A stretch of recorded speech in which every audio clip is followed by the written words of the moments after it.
I don't know how to start this video. Anyways, today we are playing Sweden, part of the series where I play nations from west to east in Fire and Steel.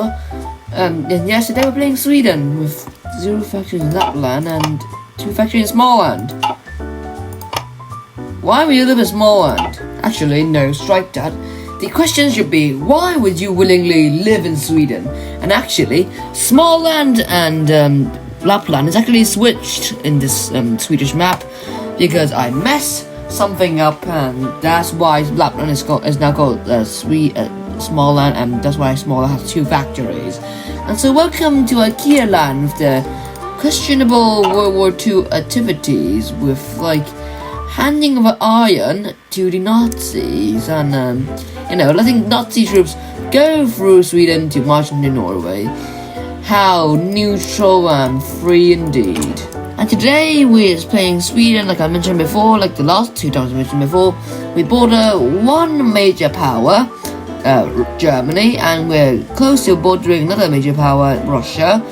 So this can only be a recipe for disaster, but hopefully my first move is to go after Denmark, so hopefully things don't go to hell yet. And today's strategy for Sweden is to declare war on Denmark, call Norway into a war, somehow get Finland to join our Great Empire from the PP Empire, and possibly go after the Soviet Union or Germany.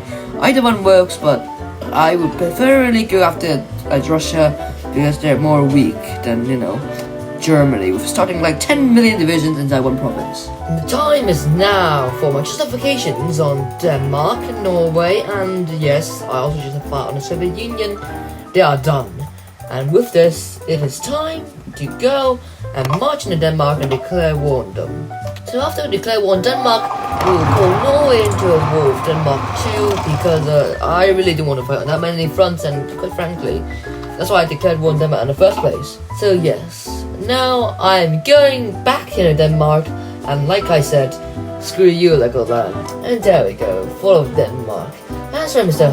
4, whatever your name is, you're now under Sweden's control. Ooh, and what's this? Should I break neutrality already? Wait, I already have broken neutrality. Whoops. And with the fall of Denmark, Vestland has also fallen to the Danish too. If you wonder what happened, let's just say some Norwegian divisions was a bit chicken and then went to Denmark instead of defending homeland. Because of that, Vestland is now under Danish control. And yes, they just took Vestland with one province, and yes, Nordland is defended by not one division, 0 divisions. No, yes, have I mentioned? It's horrible here. We don't have any manpower, any guns, and we are basically Switzerland, but 10 times poorer, which actually isn't very historical, right, Gio? But other things in the world is finally going on, like how France just destroyed Belgium, and how Belgium destroyed Gabon in France, and like how Denmark is making no progress. I think it's a great time to do a counter-offensive and enter Vestland, Denmark. I mean, sure, it may be Norwegian territory, but Norway is no longer called Norwegian, it's now called Norway. Norway was once, it was literally Swedish territory not even 30 years ago. Are you kidding me? Why would you make this AI? I hate you, AI. Well, the liberation, yes, totally not annexation of Vestland.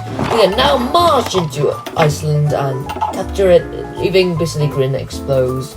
And hopefully this will end the war of Denmark, because I thought Denmark was way weaker. I mean, I have played Denmark before. The war was pretty strong. How about the idea of me playing as Northern Greenland, starting with 2 divisions, with 0 factories, and 1 manpower per month? Or I can play as Siberia, or as Far East. They're like, my idea is like just a separate nation. A nation just is starting with 1 province. That's all. 1 province starting 1 manpower per month with 2 divisions and no factories. I wonder how fun that would be. And there we go. The Northern Front is secured. But you remember the 2 divisions which was living in northern Greenland? Yeah, they ran all the way from northern Greenland to Copenhagen. I'm not joking, they actually did that. After cleaning up the Nordic lands, voila, my empire is grand, while the other empires of the world look questionable, but what was the point of this war again? Oh right, to defeat Denmark. It took me 10 months to defeat Denmark. It took me all my might, all my industrial might, and all of my manpower. Most of my manpower, this is a new manpower by the way. This comes from Greenland and some parts of Norway and Sweden. Now, my strategy here is to wait for someone else to declare war on the Soviet Union, and hopefully, when they do, they then gobble up all the land, and Sweden can hopefully restore their former might. I mean, yes, I am in the Allies, but that's the might of the British Empire. Wait, let's scratch that. It's actually located in India because British Raj apparently got shot quite hard, actually. Okay. Am I ready for this? No, I am not indeed ready for this. If we did not get a USSR, at least we have a possibility of getting the Celts, question mark. Sure, let's call them the Celts. And there we go. Ireland secured, like I said. But France did get nicked by the Spanish, so we did not get the goldfish in the French. But hey, who needs those eating surrendering idiots, right? And we have the glorious, why the hell are you in my country? Hopefully, with the industry and the manpower of Britain, we will be able to go after the Soviet Union. And don't worry, the war will probably not start in 1938. Instead, the war is going to start now. Is it now? Okay, is there any people who are actually near me and actually in the common term? No, there isn't. Which means it's time to declare war on Stalin, and hopefully he don't come and eat my soul. Just because there's 7 divisions who do not want to fight in the Caucasus, I call the Iraqis into a war with the Soviet Union, as you can see here. I call them the war with the Soviet Union, and hopefully my problems will be a-okay. This war isn't going very swimmingly for me.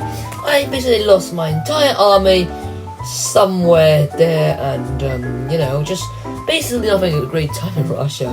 Who would have thought? Invading in spring is a horrible time. We made a comeback. We have managed to secure our western flank, the western front. Moscow is still under enemy control, but that won't be long since their divisions are basically gone. I mean, not basically gone, they are gone. And therefore, we should be able to march into Russia with no problems, hopefully. My goal as currently, because the Soviet Union actually doesn't have that much divisions, is to not let the British have too much land in Russia. And there you go, succeeded. Northern Russia taken, only Southern Russia in hell. So kids, what do you learn from this lesson? Well, it's very simple. I could even see it. And you should probably not call Sweden Switzerland, because they're very different indeed.